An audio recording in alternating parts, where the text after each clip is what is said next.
Is Ed Rolllins, Fox News senior political analyst and former national campaign director for the Reagan-Bush '84 campaign. And Ed, great to talk to you, sir. My pleasure. How are you, sir? Good, good. We'll get to those poll numbers and some AP poll numbers as well. But first, we have a story out of the Billings Gazette of Montana, which says that Senator John Walsh will drop out of the race for his seat.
Plus, Democrats have lost a 6-point advantage on who would you like to see control Congress, and they're now even at 33 in that question. So I would assume you would consider all that good news for the Republicans going forward here.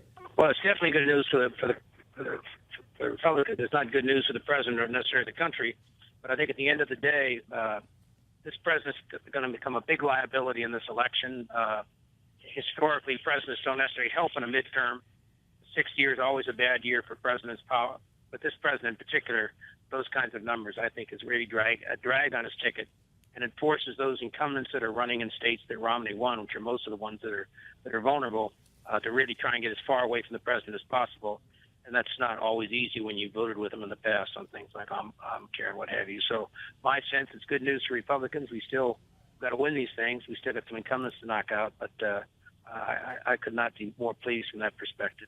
From the president's perspective, he's really down to his base, his hardcore base, and anything more than this drop off, it really is diminishing. He has no independent support anymore, certainly no party support on the Republican side, and only the most diehard Democrats, and maybe out of the African American community, are still supporting him. And we've seen the polls where if the election were held again today, the latest one had Mitt Romney winning by 9 points. The one a few months ago had Romney winning by, I think, 2. And that's evidence here in the fact that there are no Democrats that I've seen that want Barack Obama on the campaign trail standing next to him, while some have opted for Bill Clinton. But on the Republican side, I believe that Mitt Romney is in demand in certain instances on the stump circuit, correct? He is in demand. Certainly in hindsight, people realize that he would have been a better president than the man we have in there today. But I think, candidates, and particularly someone like Governor Romney, can raise money, can help you get some media attention. But at the end of the day, they don't drive voters necessarily to the polls. The candidates themselves have to drive the voters who have their own organization. So he's a great asset, and the president's a great liability, so it's a plus. But I think at the end of the day, it's still up to these candidates out there, and we have some great candidates. They've got to win these races themselves. Ed, what does it do to the landscape? I mean, I don't know how much worse it could get for Democrats, and you tell me. But if Barack Obama does sign some kind of executive order regarding amnesty, something that affects 5-6 million illegals in this country, and then says, hey, I couldn't wait for Congress. I had to do it. I got the pen. I did it. If he does that before the November elections, what will that do? I think it'll energize our base even more than it's already energized. I think record numbers of voters will turn out. This president is becoming a drag very much like Nancy Pelosi was in 2010. And my sense is if he makes this step, which is totally illegal, totally beyond his powers, the country will have a backlash against him unlike anything he's ever seen. And from my perspective, it'd be a disaster for the country and obviously a disaster for him. Let's talk a little bit about the Republican side here, looking ahead to 2016. And I just had George Pataki sitting here next to me a few minutes ago, and I just asked him, because he had talked about it in the past, I said, any possibility you would run for president? And he said, you got to either be in it all the way or out of it all the way. You can't you just stick your toe in the water. And I expected him to then say, and I'm out of it all the way. He wouldn't. He would not close the door. I said, are you going to Iowa anytime soon? He said, I might. I said, do you have plans? He said, not yet. So he's obviously leaving the door open. Would George Pataki be a legitimate candidate at this point? In this field, I have great respect for the governor. He was a good governor here in New York, but I think at this point in time, his day has passed. And I think to a certain extent, there are a lot of candidates, present governors, who are more known by the populace and by the voting supporters. I think Pataki's kind of an older name. He's made this kind of feint to do it a couple times before. I think he's wrong on a lot of the issues that matter to the political base. He's a pro-choice candidate, which isn't necessarily advantageous in places like New Hampshire and South Carolina, certainly in Iowa. So I just don't see him as a viable, credible candidate. He can go out and raise $150 million in the next year. He can be a credible candidate, but I just don't see that happen. One more, and this is kind of localized to New York, but it's national in scope, I believe. Of course, Christie is the head of the Republican Governors Association. Rob Astorino, who's the Westchester County executive, a Democratic county. He won twice. He's running. He's the Republican gubernatorial candidate here in New York against Andrew Cuomo. On the day before the New York Times story broke about the corruption scandal involving Cuomo, Christie refused to endorse Rob Astorino for governor, saying that it's in effect a lost cause. Is it right for the head of the Republican Governors Association to say that the race in New York is a lost cause? I'm not going to endorse the Republican candidate? I think it's outrageous. I think at the end of the day here, his job is to be a cheerleader to raise money for candidates across the country. Rob Astorino is a very fine guy who I know well. He's a very strong candidate, will be a much better candidate than the polls indicate today. And I think what Christie did is just outrageous. Yeah. Do you think that he should resign his position? Well, if he doesn't want to go out and help candidates win or raise money for them, then, I think Christie's out sort of for himself.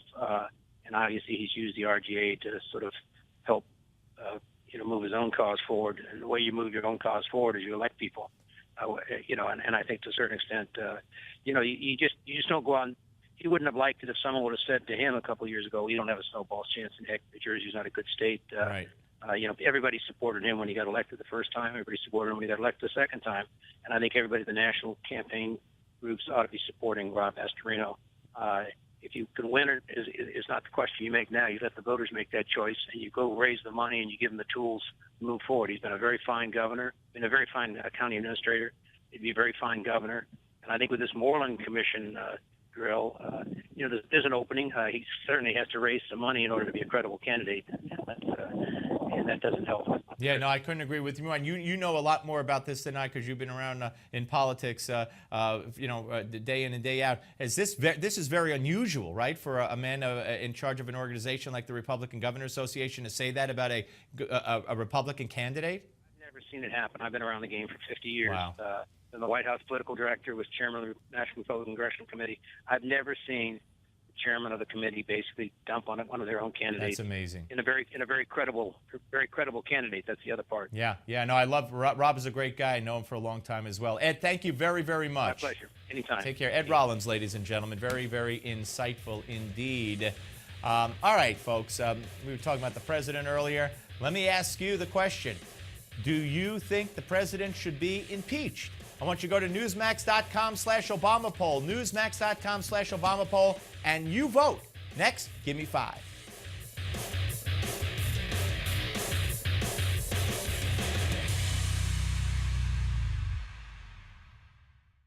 When demand is high, so is opportunity. There is only so much silver in the world, and over half of all silver produced each year is used in industry.